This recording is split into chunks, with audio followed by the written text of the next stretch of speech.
Hello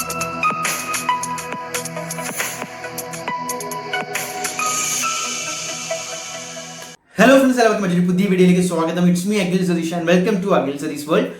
പല വിദ്യാർത്ഥികളും, പ്രത്യേകിച്ച് +2, +1 വിദ്യാർത്ഥികൾ ചോദിക്കുന്ന ഒരു കാര്യമാണ്, എന്താണ് ഡബിൾ വാല്യൂഷൻ? ഇതെങ്ങനെയാണ് മാർക്കിനെയും സബ്ജക്റ്റിനെയും നിങ്ങൾക്ക് ലഭിക്കാൻ പോകുന്ന ഗ്രേഡിനെയും ഒക്കെ അഫക്റ്റ് ചെയ്യുന്നത്? ചിലർക്കൊക്കെ നല്ല ധാരണയുണ്ട് എന്നാൽ ഡബിൾ വാല്യൂഷൻ. നിങ്ങളുടെ അധ്യാപകർ തന്നെ നിങ്ങളോട് പറഞ്ഞിട്ടുണ്ടാകും, അല്ലെങ്കിൽ ട്യൂഷൻ അധ്യാപകർ.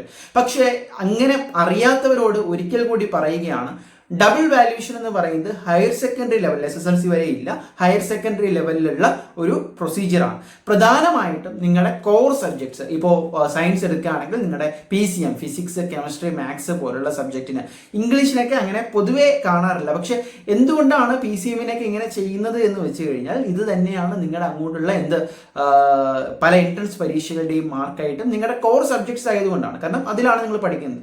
അപ്പോൾ ഇങ്ങനെയുള്ള സബ്ജക്ട്സിൽ ഡബിൾ വാല്യൂഷൻ എന്ന് പറയുന്നത് 2 പേർ നോക്കുന്നു എന്നുള്ളതാണ്. അതായത് നിങ്ങൾ സാധാരണ ഒരു SSLC വരെ നമ്മൾ കണ്ടുവന്നിട്ടുള്ളത്, നിങ്ങളുടെ ക്വസ്റ്റ്യൻ ആൻസർ ഷീറ്റ് എടുക്കുന്നു, ടീച്ചർ പേപ്പർ നോക്കുന്നു, മാർക്ക് ഇടുന്നു, അവസാനം അതിന്റെ കാൽക്കുലേഷൻസ് അല്ലെങ്കിൽ കൂട്ടി എഴുതുന്നതിൽ എന്തെങ്കിലും ഡിഫിക്കൽട്ടിയോ അല്ലെങ്കിൽ വേരിയേഷനോ വന്നു കഴിഞ്ഞാൽ ആ വാല്യൂഷൻ സെന്ററിൽ ഇൻവിജിലേറ്റർ കൂടി ഇടപെടുന്ന ഒരു പ്രക്രിയയാണ്. പക്ഷേ ഡബിൾ വാല്യൂഷൻ എന്ന് പറയുന്നത് ഒരേ ആൻസർ ഷീറ്റ് തന്നെ, ആ ഒരു റോൾ നമ്പറിലുള്ള സെയിം ആൻസർ ഷീറ്റ് 2 അധ്യാപകർ നോക്കുന്നു, കൺസിക്യൂട്ടീവായിട്ട് നോക്കിയിട്ട് അവസാനം ഒരു മാർക്ക് അവർ ചേർന്നിട്ട് ഫൈനലൈസ് ചെയ്യുകയാണ്. സാധാരണ വലിയ വ്യത്യാസങ്ങൾ വരാറില്ല. ആദ്യം വാല്യൂറ്റ് ചെയ്ത അതേ മാർക്കോ അല്ലെങ്കിൽ അതിനനുസരിച്ച് അടുത്ത മാർക്കോ ലഭിക്കും ഫൈനലായിട്ട്.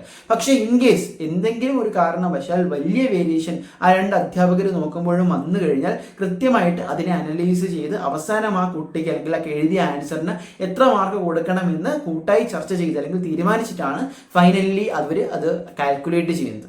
അപ്പോൾ ഇതിൻ്റെ ഒരു കാര്യം എന്തെന്ന് വെച്ചാൽ, നമ്മുടെ ആൻസർ ഷീറ്റ് 2 അധ്യാപകരെ സാറ്റിസ്ഫൈ ചെയ്യണം.